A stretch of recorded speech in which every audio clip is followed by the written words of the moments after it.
Hello दोस्तों, स्वागत है आपका मेरे चैनल लाइफ गोल्स में। आज हम बात करेंगे एक ऐसी चीज की जो हम सबकी जिंदगी में बेहद अहमियत रखती है, लेकिन हम अक्सर इसे नजरअंदाज कर देते हैं। जी हाँ, मैं बात कर रहा हूँ वित्तीय शिक्षा और पैसों का सही इल्म, फाइनेंशियल एजुकेशन की।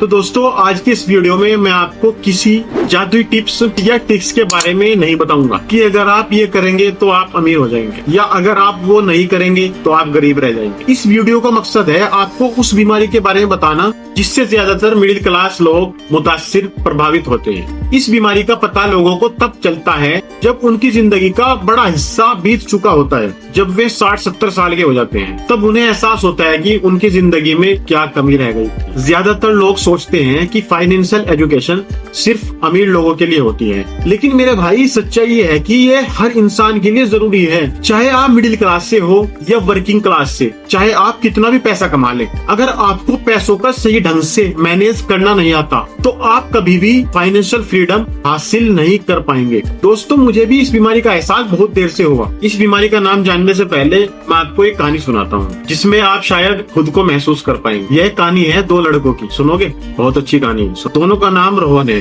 दोनों मिडिल क्लास परिवार से आते हैं। पहला रोहन मिडिल क्लास परिवार से आता है। वह एक कॉर्पोरेट कंपनी में नौकरी करता है और उसकी सैलरी 20,000 रुपये है। शुरुआत में उसे लगता है कि उसकी जिंदगी सेट हो गई है, उसे एक बड़ी कंपनी में नौकरी मिल गई है और उसके पास अब एक स्थिर आय है। लेकिन दोस्तों, समय के साथ साथ जैसे जैसे वह कॉर्पोरेट कल्चर में घुलता जाता है, उसकी आदतें भी बदलती जाती हैं। ऑफिस में उसे कई लोग मिलते हैं जो महंगे कपड़े पहनते हैं, स्मार्टफोन इस्तेमाल करते हैं और अंग्रेजी में तूफानी बातें करते हैं। रोहन भी अब उन चीजों से प्रभावित होकर अपना स्टैंडर्ड बढ़ाने की कोशिश करता है। सबसे पहले वह घर से लाया हुआ खाना खाने से कतराता है और कैंटीन में महंगा खाना खाने लगता है। धीरे धीरे वह बाहर से खाना मंगवाने लगता है, जैसे जोमेटो या स्विगी से। उसका ज्यादातर समय अब दोस्तों के साथ पार्टी करने में, महंगे रेस्टोरेंट में खाने में और ऑनलाइन शॉपिंग में खर्च होता है। अब यहाँ से रोहन की असली समस्या शुरू होती है। उसकी सैलरी 20,000 रुपये है, लेकिन उसके खर्च कहीं ज्यादा हो रहे हैं। वह बिना सोचे समझे कर्ज लेने लगता है। उसके पास बाइक का लोन, क्रेडिट कार्ड का बिल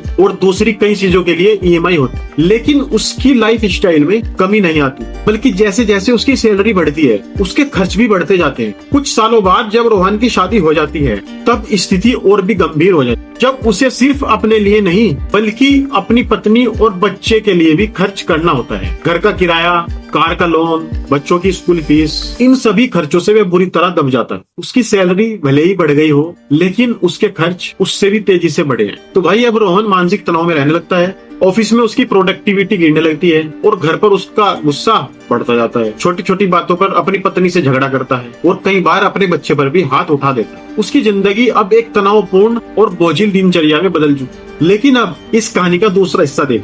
एक दूसरा रोहन भी है जो ठीक उसी मिडिल क्लास परिवार से आता है और उसकी सैलरी भी 20,000 रुपये है। लेकिन दोस्तों, उसके माता पिता ने उसको शुरू से ही फाइनेंशियल एजुकेशन दी थी। उसे सिखाया गया था कि पैसा कैसे बचाया जाए, इन्वेस्ट कैसे किया जाए और संपत्ति कैसे बनाई जाए। यह दूसरा रोहन भी अपनी सैलरी से बाहर खाना खाता है, लेकिन वह हर दिन नहीं, सिर्फ महीने में कुछ बार। वह अपनी सैलरी का एक बड़ा हिस्सा बचत में लगाता है। वह रोज थोड़ा थोड़ा इन्वेस्ट करता है, जैसे real estate, mutual fund, share market और कई ऐसी जगह जहाँ से उसको अच्छा प्रॉफिट आता हो। धीरे धीरे अपने पैसे को बढ़ाता है और जब वह 5 साल बाद शादी करता है तब तक उसकी एक अच्छी संपत्ति तैयार हो चुकी होती है। इस रोहन के पास कोई लोन नहीं है, उसका क्रेडिट कार्ड कभी ओवरड्यू नहीं होता और उसकी जिंदगी में कोई तनाव नहीं होता। उसने दिखावे के लिए कभी खर्च नहीं किया और यही वजह है कि वह मानसिक शांति के साथ अपनी जिंदगी जी रहा है। तो फर्क क्या है?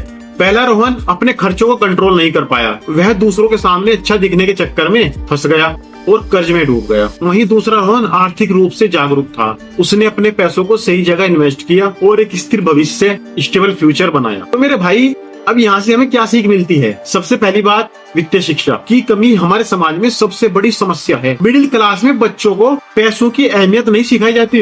माता पिता सोचते हैं कि अगर बच्चों को पैसे की बातें सिखाई गई तो उनका ध्यान पढ़ाई से भटक जाएगा। यही वजह है कि ज्यादातर मिडिल क्लास परिवार के लोग बड़े होकर लाइफ स्टाइल ट्रैप में फंस जाते हैं। भाई, दूसरी बात, दिखावे का चक्कर सबसे बड़ा जाल है। ऑफिस में, कॉलेज में, हर जगह लोग आपको दिखावा करने के लिए प्रेरित करेंगे। वे आपको कहेंगे, अरे तुम्हारी सैलरी कितनी है और तुमने अभी तक कार नहीं ली, अच्छा घर नहीं लिया।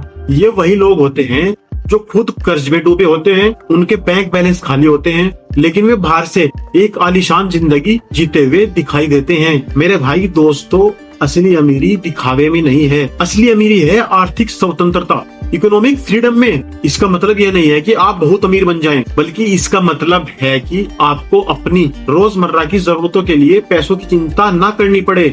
दिखावे की जिंदगी जीने वाले लोग हमेशा कर्ज में रहते हैं और उनका मानसिक तनाव कभी खत्म नहीं होता। वहीं जो लोग पहले निवेश करते हैं और फिर अपनी लाइफ स्टाइल बढ़ाते हैं, वे सच में सुखी और शांतिपूर्ण जीवन जीते हैं। इसलिए दोस्तों, अगर आप अपनी जिंदगी में आर्थिक रूप से स्वतंत्र होना चाहते हैं, तो सबसे पहले वित्तीय शिक्षा, फाइनेंशियल एजुकेशन हासिल करें। अपने पैसों को सही जगह इन्वेस्ट करें, फिजूल खर्ची से बचें और दिखावे के चक्कर में बिल्कुल ना पड़े। यह दिखावा एक दिन आपको बिल्कुल खत्म कर देगा। अगर आपको यह वीडियो और मेरे विचार पसंद आए हो तो इसे जरूर शेयर करें, ताकि और लोग भी इस जाल से बाहर निकल सकें। कमेंट में अपनी राय बताएं और मुझे फीडबैक दें। हमारे चैनल लाइफ गोल्स को सब्सक्राइब करें और अगली बार फिर मिलते हैं एक और नई महत्वपूर्ण जानकारी के साथ। तब तक के लिए थैंक यू।